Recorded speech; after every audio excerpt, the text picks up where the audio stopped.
The comptroller and auditor general जो India के हैं उनको रिमूव किया जा सकता है उनके ऑफिस से। जिस तरह से किसको रिमूव किया जा सकता है, हाई कोर्ट के जज को, प्राइम मिनिस्टर को, या सुप्रीम कोर्ट के जज को, या फिर इनमें से किसी को भी नहीं। तो इसका जो सही आंसर है हमारा ऑप्शन नंबर सी है, सुप्रीम कोर्ट के जज को। तो कह रहे हैं कि इन दोनों को इसी तरीके से बाहर निकाला जा सकता है, इनके ऑफिस से हटाया जा सकता है जिस तरीके से हम लोग सुप्रीम कोर्ट के जज को हटा सकते हैं, जो कॉन्स्टिट्यूशंस में लिखा गया है। चलिए आगे देखते हैं। एक प्रोसीजर है, a procedure where by a proposed legislation is refer to a electorates for the settlement bye there direct vote is called. तो एक इस तरह का प्रोसीजर जहाँ पे प्रपोज किया जाता है लेजिस्लेशन को, ठीक है, तो उसको क्या कहते हैं, तो उसे कहते हैं कि रेफरेंडम। अब क्या होता है रेफरेंडम, थोड़ा सा इन पॉइंट्स के बारे में जान लेते हैं हम लोग। रेफरेंडम वो होता है a public vote with a possibly legally binding consequences, ठीक है। तो उसके बाद अगला था हमारा ऑप्शन रीपेट्रिएशन का मतलब होता है sending back someone his country. तो हम किसी बंदे को फिर से उसकी कंट्री में ओरिजिन में भेज देंगे, जैसे कि कोई इलीगल माइग्रेशन करके या बिजनेस में वार बंदा आया था तो उसे भेज देंगे। अगला वाला हमारा था रिप्रेजेंटेटिव डेमोक्रेसी। रिप्रेजेंटेटिव डेमोक्रेसी में क्या होता है कि मॉडर्न टाइम में हम लोग जो देख रहे हैं कॉमनली जिसको हम डेमोक्रेसी बोलते हैं, तो यहाँ पे even though the people do not directly vote on actual issues and laws but surrender the right of the duly elected representative. जैसे हमारे इंडिया में हम लोग सीधा अपनी किसी भी इशू पे जाकर के डिस्कस नहीं कर सकते, हम लोगों ने कुछ अपने रिप्रेजेंटेटिव चुने हैं और वो रिप्रेजेंटेटिव जाकर के हमारी बात करते हैं। हालांकि वो अलग बात है, वो बातें इस बारे में नहीं कर रहे। अगले देखते हैं हम लोग रिपब्लिक। रिपब्लिक का मतलब था defined by someone source as simply as democracy. Republic का भी कभी ना कभी यही मतलब होता है डेमोक्रेसी, बट यहाँ पे क्या होता है but otherwise loosely describe as a form actually form of government है, जहाँ पे in word deed rule is constrained by the institutional framework is not selected by few. यहाँ पे कोई सेलेक्टेड बाय फ्यू के थ्रू नहीं होगा बल्कि किसी इंस्टीट्यूशन से ही होगा ये। चलिए थोड़ा सा आगे बढ़ते हैं। पूछ रहा है आपसे कि by which constitutional amendment act was the elementary education made a fundamental, ठीक है। तो जो आर्टिकल 21A के अंडर आप सुनते हैं कि एजुकेशन जो है वो आपकी फंडामेंटल हक है, तो आपसे एजुकेशन लेने का आपको छीन नहीं सकता, वो कौन सी कॉन्स्टिट्यूशनल अमेंडमेंट के थ्रू आया है, ये ऐसा क्वेश्चन है जो आप सब लोगों को पता होना चाहिए। इसका आंसर है option number B 86 constitutional amendment 2002। तो 2002 में ऐसा हुआ था। तो थोड़ा सा पढ़ लेते हैं इसके बारे में कि 86 कॉन्स्टिट्यूशनल अमेंडमेंट जो 2002 में हुई थी उसमें राइट टू एजुकेशन दिया गया था। जब तक आप 14 साल के होंगे तब तक हर बंदे को एजुकेशन मिलना चाहिए। और 81 अमेंडमेंट जो थी कॉन्स्टिट्यूशन की वो 2002 में हुई थी, जिसने एसटी और एससी की रिजर्वेशन की बात की थी, ठीक है। उसके बाद अगला था 88th अमेंडमेंट जो बात कर रही थी, एक्सटेंड कर रही थी security cover to for the levy and utilisation service tax के बारे में। और 1906 जो अमेंडमेंट हुई है उसने ऐड कर दिया वो एक वर्ड जो ओडिया हुआ करता था उसको आप ओडिया बना दिया, ठीक है। तो ये कुछ अमेंडमेंट थी। चलिए अगला क्वेश्चन देखते हैं हम लोग। Under the chapter of fundamental right, हमने फंडामेंटल राइट के बारे में सुना होगा। तो फंडामेंटल राइट्स में जो राइट है 15, 16, 19, 29 और 30, ठीक है, has been denies same to. इसको डिनाइज किस किया जाता है, जैसे कि हमारा ऑप्शन नंबर 20 में राइट है एलियंस की तरह, यानी कि यूएन चैप्टर जो फंडामेंटल राइट्स का right under 15, 16, 17, 19 and 30 has been denies the same to the aliens, ठीक है जी। ये किसको, एलियंस को डिनाइज किए जाते हैं। चलिए आगे बढ़ते हैं हम लोग। नेक्स्ट क्वेश्चन है कि which article of the constitution provides freedom to manage the religious affair. आप अपने हिसाब से अपने धर्म को प्रोपोगेट कर सकते हैं, उसकी पूजा कर सकते हैं, किसी भी भगवान को मान सकते हैं। ये कौन सा आर्टिकल आपको कहता है कि ये हक आपसे कोई छीन नहीं सकता। तो ये आर्टिकल आपका 26 कहता है। चलिए जानते हैं इसके बारे में, ये भी आपके लिए जानना ज़रूरी है।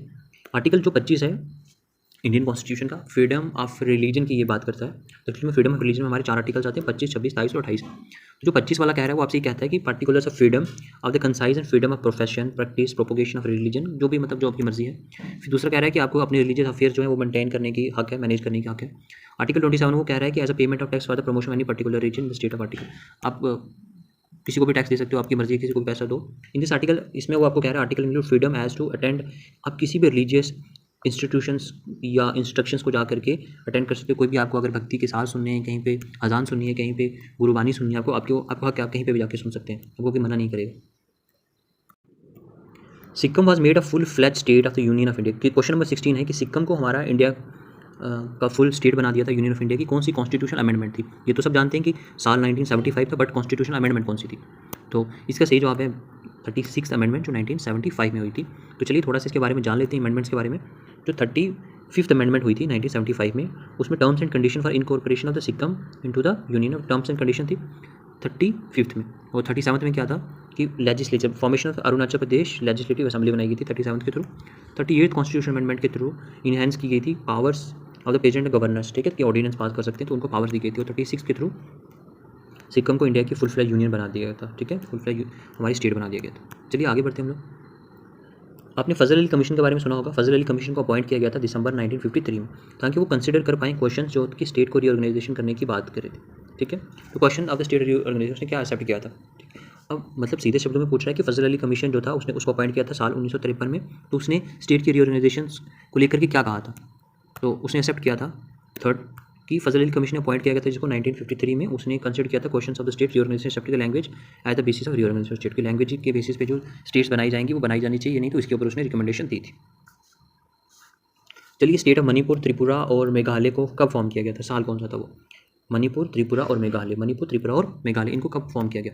तो इनको फॉर्म किया था, साल था 1972। ठीक है, तो क्या था ये? State of Manipur, Tripura and Meghalaya, इनको फॉर्म किया गया 1972 में। और इनको बाद में इनको स्टेटहुड मिला था नॉर्थ ईस्ट रीऑर्गेनाइजेशन एक्ट 1972 के थ्रू।